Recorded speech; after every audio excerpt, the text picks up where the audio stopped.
A black screen on your Samsung Notebook 9 Pro is often caused by Windows startup problems that can be repaired. We will work through recovery options, repair boot files, restore system files, and use command prompt to get your laptop running again. A lot of errors pertain to this problem, and we're going to go ahead and jump into what should hopefully be a pretty straightforward process, guys. And we're going to go ahead and jump right into it. First thing I'd recommend doing would be to actually go ahead and boot to the troubleshooting utility on Windows 11. So if you do a hard power off 3 times in a row, Windows should automatically attempt to launch the startup repair utility. And if it doesn't find anything, it will give you the option to select advanced settings, in which case it will take you to a screen that looks like this. Now, if it does not take you to a screen that looks like this, or you're unable to get to that, you can also download the Windows 10 Media Creation Utility, or Windows 11. They probably will make a creation utility for Windows 11 at some point. And it doesn't really matter, you can actually run the Windows 10 utility on Windows 11 as far as I'm aware. And you should be able to run the troubleshooting utilities built in within it. So you just would go ahead and download it to an ISO file and then burn it to a DVD or USB. It'd have to be about 4 gigabytes or more. It couldn't be a small USB flash drive, and it couldn't be a CD. It'd have to be a DVD. And then you boot your computer from it. So depending on the computer manufacturer, you'd have to tap a different key on your keyboard in order to launch that menu, in order to select what boot drive you want to go off of. So it could be anything between the escape key, F2, F8, F12, for example. And those are the function keys on the top of your keyboard. So you may have to just do a little bit of trial and error. Shouldn't take you more than a couple minutes. Googling it would probably be best before you even begin. But anyway, we're ready to go ahead and jump right into it. So we're on the choose an option page. So these will look very similar whether you're booting from it directly within Windows itself, or if you're plugged in a USB flash drive with the media creation utility installed and you selected the recovery option. So when you are setting up your Windows 11 installation or Windows 10, depending on the drive you're using, there should be an option to repair your computer in the bottom left corner of the dialog window, one of the first screens that comes up. You go ahead and select that, and then it would take you to a troubleshooting screen like you see here. And you want to go ahead and select troubleshoot, reset your PC, or see advanced options. And then there are going to be a whole bunch of options in here that we're going to explore in today's video. The first one, we're going to actually go underneath advanced options and then select startup repair, fix problems that keep Windows from loading. So go ahead and select that first.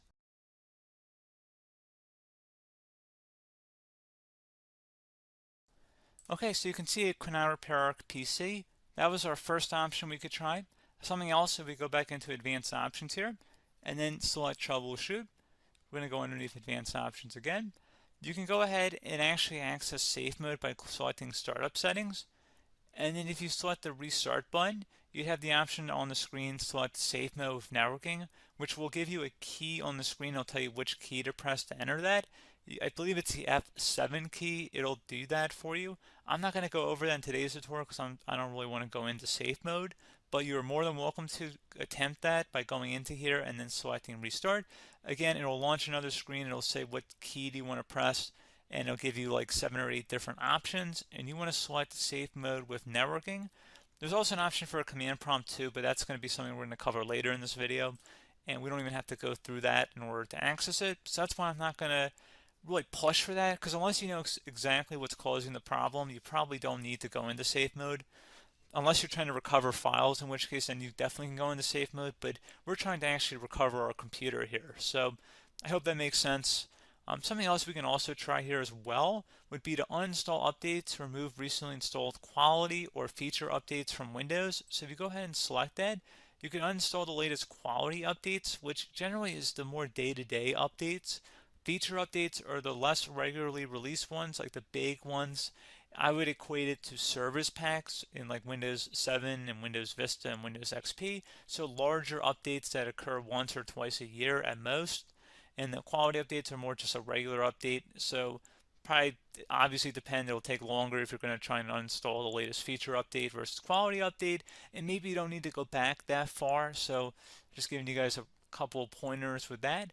Something else you can also look at here, and we're going to jump into the command prompt in a little bit, but you can select System Restore, which will use a restore point recorded on your PC to restore Windows. And this is something I would highly recommend here, guys. So select Next.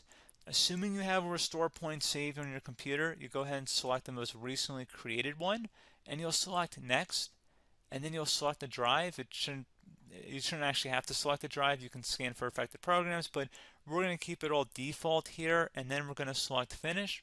So once started, system restore cannot be interrupted. Do you want to continue?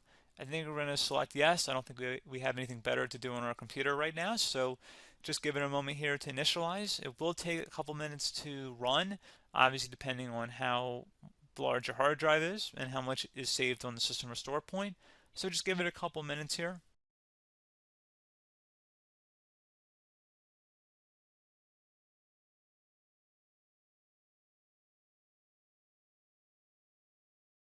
System has been restored successfully. We're going to go over a couple different methods in addition to that if that did not work. So I'm just going to pause the video and we're going to start back on the recovery screen that we started with. Okay, so a couple other things we can try here too. If you go back into Troubleshoot, you can select Reset Your PC, while you choose to keep or remove your personal files and then reinstalls Windows. You can select to keep my files, which will remove apps and settings but keeps your personal files. You can also select Remove Everything, which will remove all of your personal files, apps, and settings. So this is more of a factory reset, the second option here. First option, it should not delete all of your personal files. However, it will pretty much clear most of your programs, and keep in mind, there's no guarantee that your information, number one, is even still available and easily recoverable on your computer to the point that you actually would be able to recover anything.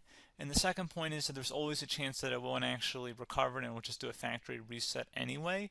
So there's no guarantee that actually would keep your files anyway. So I would recommend trying to get a recovery tool and backing that up first before selecting it anyway. But again, those are a couple different options. And then something else you can try here, if you go back to the choose an option. Another option, if you go underneath choose an option and select troubleshoot, advanced options, and now select where it says command prompt. Okay, so the first thing we should do is type our main hard drive here. In most cases, it should be the C drive. So you just do a C colon and then hit enter on your keyboard. So once you're underneath the C drive, we're going to type in dir and then hit enter on your keyboard. It should have program files, users, and Windows all in there. That's how you know you're in the right directory.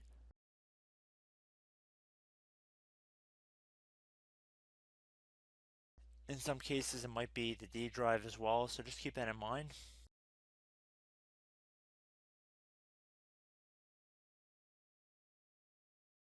Next thing we're going to do is type in cd space / Windows / system 32 / config, and then you're going to hit enter on your keyboard.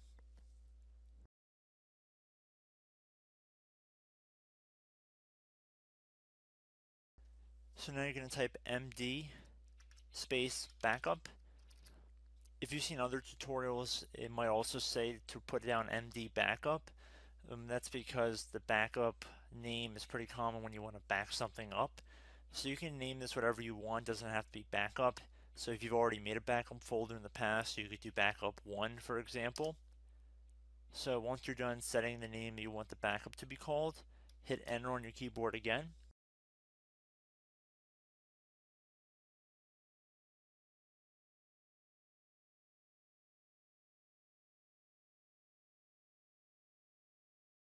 At this point you want to type copy, C-O-P-Y, space, then you want to do the star symbol above the 8 key, then do a period or a dot, whatever you want to call it, then another star sign, and then another space, and then type backup, and then hit enter on your keyboard.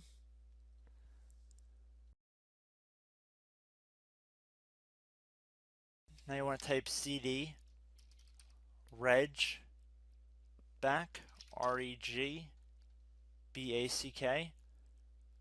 and then hit enter on your keyboard. So now that we are under the reg back, so now you want to type dir again, and then hit enter.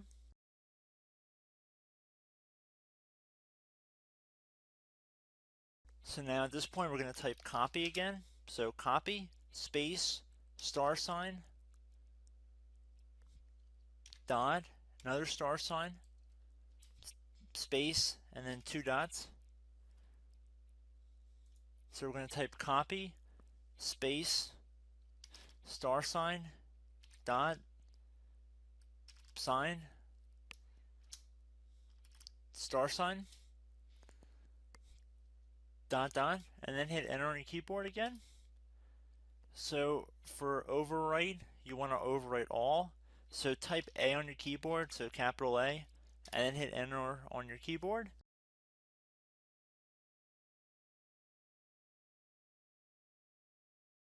So at this point, you should be good to go. You can close out of the command prompt window, and if you accidentally continue to Windows 10, you should be all set.